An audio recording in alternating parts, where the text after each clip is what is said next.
Hallelujah, praise the Lord. ஆண்டவராகிய இயேசு கிறிஸ்து நாமத்தினாலே உங்களை வாழ்த்துகிறேன். கர்த்தர் உங்களை ஆசீர்வதிப்பார். மிஷனரி பணிகள் எல்லாம் மிக ஒரு சவாலான பணிகள். அதுவும்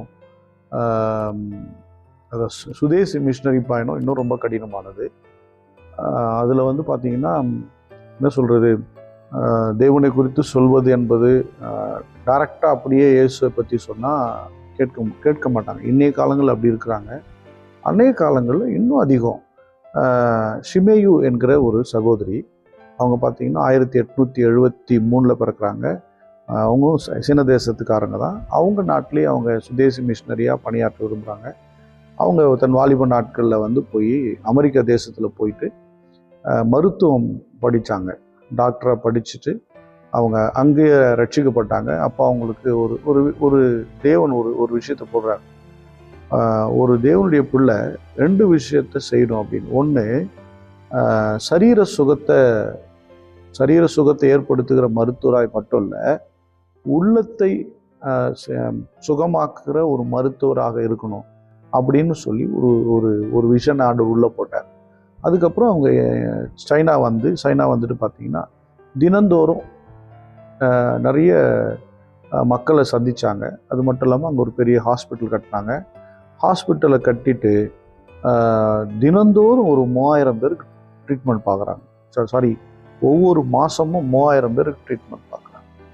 அப்படின்னா ஒரு நாளைக்கு நான் நினைக்கிறேன் 100 பேர், ஆவரேஜாக 100 பேர் பண்ண கஷ்டம்தான். தினந்தோறும் 3000 பேருக்கு ட்ரீட்மெண்ட் பார்த்து அவங்களுக்கு பார்த்தீங்கன்னா சுவிசேஷத்தையும் சொல்கிறாங்க. அப்படியே கொஞ்சம் அந்த மருத்துவமனை டெவலப் பண்ண அங்கேயே பார்த்தீங்கன்னா நர்சஸ் ரெடி பண்ணுறாங்க, அவங்களுக்கு ட்ரைனிங் கொடுக்குறாங்க. அப்படியே அவங்களுக்கு என்ன பண்ணுறாங்கன்னா பைபிள் காலேஜ், பைபிள் ஸ்டடி எடுக்கிறாங்க. இப்படி செய்ய கொஞ்சம் கொஞ்சமாக டெவலப் ஆகுது. மேற்கத்திய நாடுகள்லேருந்து புத்தகத்தெல்லாம் மொழிபெயர்த்து அவங்க என்ன பண்ணுறாங்கன்னா செவிலுக்கு தனி பயிற்சி கொடுக்குறாங்க, வேத புத்தகத்தை பயிற்சி கொடுக்குறாங்க. அது மட்டும் இல்லாமல் 1918 வருஷத்தில் கிறிஸ்தவ தலைவர்களோட, அதாவது வெளி தேசத்து கிறிஸ்தவத்தோடு இணைத்து ஒரு சங்கத்தை ஒன்று ஆரம்பிக்கிறாங்க. ஒரு மிஷன் சங்கத்தை, சீன உள்நாட்டு மிஷன் சங்கத்தை ஆரம்பிக்கிறாங்க. அது ஒரு இண்டிபெண்டாக தான் ஆரம்பிக்கிறாங்க. அதை கொண்டு அவங்க என்ன பண்ணுறாங்க, சுவிசேஷத்தை செயல்படுத்துகிறாங்க. அதுக்கப்புறம் 1920 மெத்தடிஸ்ட்டை விட்டு வெளியே வந்துடுறாங்க.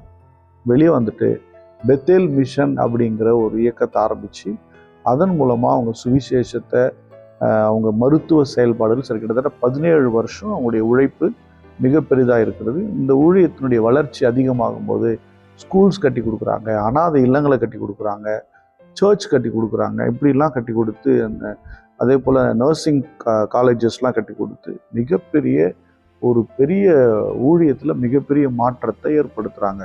கிட்டத்தட்ட தான் வீட்டிலையே பார்த்தீங்கன்னா 36 பிள்ளைங்க வளர்த்துருக்குறாங்க. தான் வீட்டுக்குள்ளேயே வச்சு அவங்களுக்கு தேவையான படிப்பு, ஆகாரங்கள், வஸ்திரங்கள்லாம் கொடுத்து 36 பிள்ளைங்க நடத்திருக்காங்க. பார்த்தீங்கன்னா அவங்கள கொண்டு அவங்க அவங்க வீட்டில் தங்கின பிள்ளைகளை கொண்டு சுவிசேஷம் பரவுகிறது. அந்த நர்சிங் படித்த பிள்ளைகளை கொண்டு சுவிசேஷம் பரவுகிறது. அவங்க நடத்துகிற ஆராதனைகள் மூலமாக சுவிசேஷம் பரவுகிறது. சீன தேசத்தில் ஜியாங்கே என்கிற ஊரில் இவங்க மூலயமா ஒரு பெரிய எழுப்புதலையே தேவன் ஏற்படுத்தினார். எனக்கு அன்பானவர்களே, நாம் நம்ம தொழிலை செய்கிறோம், வேலை செய்கிறோம், படிக்கிற இடங்களில், காலேஜஸில் மிகப்பெரிய தாக்கத்தை நம்மளால் ஏற்படுத்த முடியும். உண்மையால் தாகம் இருந்துன்னா தினந்தோறும் ஜெபம் பண்ணுங்க. கர்த்தர் உங்களை கொண்டு ஏதோ ஒரு வேலை பயன்படுத்துன்னு சில பேர் சொல்லுவாங்க, முழு நேரமாக பணிக்கு வந்துடணும். அப்படிலாம் கிடையாதுங்க. முழு நேர ஊழியத்துக்கு வந்துடணும் அப்படிலாம் கிடையாது. நீங்கள் உங்கள் பணியை செய்து கொண்டு நீங்கள் அழகான ஒரு ஊழியத்தை, மிக சிறப்பான ஊழியத்தை நீங்கள் செய்யலாம். கர்த்தர் உங்கள் கூட இருப்பார். ஸ்தோத்திரம் பண்ணுவோமா? ஸ்தோத்திரம் ஆண்டவரே, ஸ்தோத்திரம் ஆண்டவரே. ஷிமேயோட ஊழியங்களை நாங்கள் நினைக்கிறோம் ஆண்டவரே. ஸ்தோத்திரம். அன்பின் பிதாவே, உம்மை ஸ்தோத்திரிக்கிறோம் ஆண்டவரே.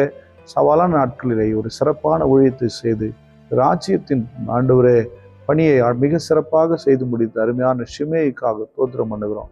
நாங்கள் வாழ்கிற இந்த காலத்தில் மிக சிறப்பான ஒரு ஊழியத்தை செய்து நாமத்திற்கு மகிமையா தேவனுடைய ராஜ்யத்தின் பணியை கட்டி எழுப்ப எங்களுக்கு கிருபை தாங்க. பார்க்கிற பிள்ளைகளை ஆசீர்வதிங்க, அவர்களும் எழும்பி பிரகாசிக்கட்டும். இயேசு கிறிஸ்துவின் நாமத்தினால் ஜெபிக்கிறேன், ஜீவனுள்ள நல்ல பிதாவே. ஆமென். God bless you. Bye bye.